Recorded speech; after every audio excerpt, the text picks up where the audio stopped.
Control गर्नुपर्छ। इन्द्रियहरू थाहा छ हजुरलाई कतिवटा इन्द्रियहरू छन्? 5 वटा। के हुन्? 5 वटा कर्म इन्द्रिय, 5 वटा ज्ञान इन्द्रिय, 5 वटा इन्द्रियका विषयहरू छन्। खास गरी कर्म इन्द्रिय, काम गर्ने इन्द्रियहरू, यिनीहरूलाई के गर्नुपर्छ? कन्ट्रोल गर्नुपर्छ र खराब कार्यमा इङ्गेज गर्नु हुँदैन। इन्द्रियहरूलाई त हामी रोक्न सक्दैनौँ, तर त्यसलाई सही मार्गमा लगाउनुपर्छ। र दोस्रो हो, यदि हामी इन्द्रियहरूलाई के गर्ने, जस्तै हाम्रो सुन्ने इच्छा हुन्छ, हेर्ने इच्छा हुन्छ, खाने इच्छा हुन्छ, र यसलाई के गर्ने? रोक्न सकिँदैन, तर यसलाई चेन्ज गर्ने। हेर्नको लागि सुन्दर दृश्यहरू छन्, आँखाका विषय हो। कानको लागि सुन्दर गीतहरू छन्। तर यो सबै यदि भगवानसँग सम्बन्धित विषयमा लगाउनु भयो भने के हुन्छ?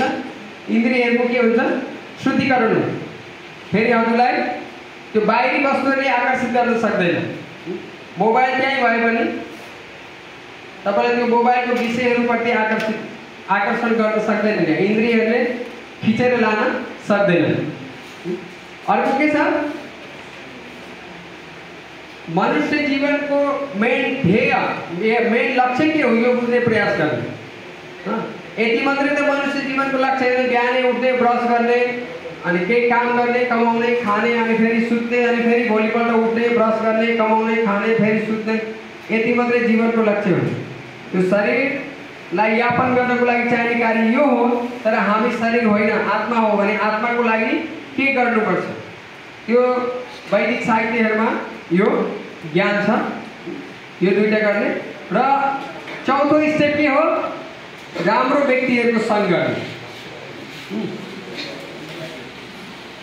राम्रो व्यक्ति, गुणवान व्यक्ति, यहाँ बताएको छ भगवानको भक्तहरूको सङ्ग गर्ने, जसले हजुरलाई मार्गनिर्देशन गर्न सक्नुहुन्छ।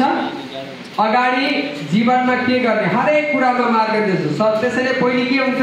सबै मानिसहरूलाई स्पिरिचुअली गाइड गर्नको लागि कोही न कोही गुरु हुन्थ्यो। अर्को के छ? र जब हामी जान्छौँ एसोसिएसन भने त्यसको लाभ उठाउने।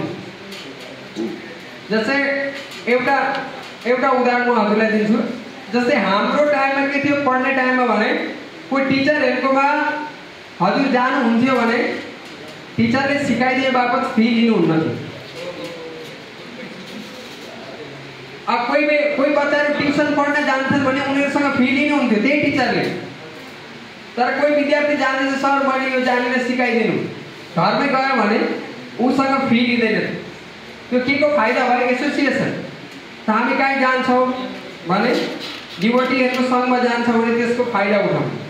त दुई प्रकारको सङ्घ हुन्छ होइन। जस्तै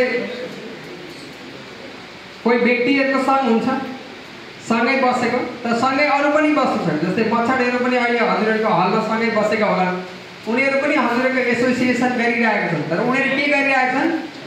खुन चुस्ने कार्य गरिरहेका। यस्तो खालको एसोसिएसन होइन, यस्तो खालको सङ्घ होइन।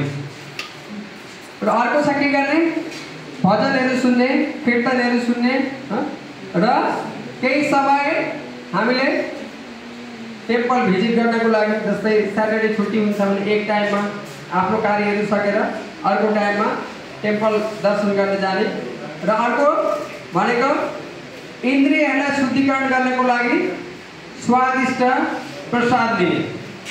जो जानु हुँदैछ उहाँहरूको प्रसाद छुट्दैछ, त आज हजुरलाई प्रसादको टेस्ट पनि थाहा हुन्छ। त्यसैले हतार नगर्नु, हजुरले घर गएर पकाउनु पर्दैन, या प्रसाद टेस्ट गर्न पाउनु। र अर्को के छ? होली नेम, पवित्र नामहरूको जप, यो बताइएको छ। त श्रील प्रभुपाद जो इस्कनको फाउन्डर आचार्य हुनुहुन्छ, उहाँले शान्त मन बनाउनको लागि, जस्तै भगवत गीतामा हजुरले थाहा पाउनु सक्नुहुन्छ, जो व्यक्तिको मन अशान्त छ, अशान्तस्य कुत सुखम, जो व्यक्ति अशान्त छ ऊ कसरी सुखी हुन सक्छ, यो बताउनु भगवान कृष्ण। त श्रील प्रभुपादले यो हरे कृष्ण महामन्त्रको जप उहाँले सिकाउनु भयो। 70 को दशकमा उहाँले यहाँबाट यो मन्त्रलाई के गर्नुभयो, देश विदेश लिएर जानुभयो। यदि कोही व्यक्तिले आफ्नो ध्यानलाई त्यो महामन्त्रमा केन्द्रित गर्न सक्दैन भने पनि यदि उसले निरन्तर रूपमा जप गर्दै गयो भने यो साउन्ड भाइब्रेसन छ, यसले के गर्छ, काम गर्छ। उसलाई इन्द्रियहरू गलत ठाउँमा इन्गेज हुनुबाट के गर्छ, बचाएर ल्याउँछ।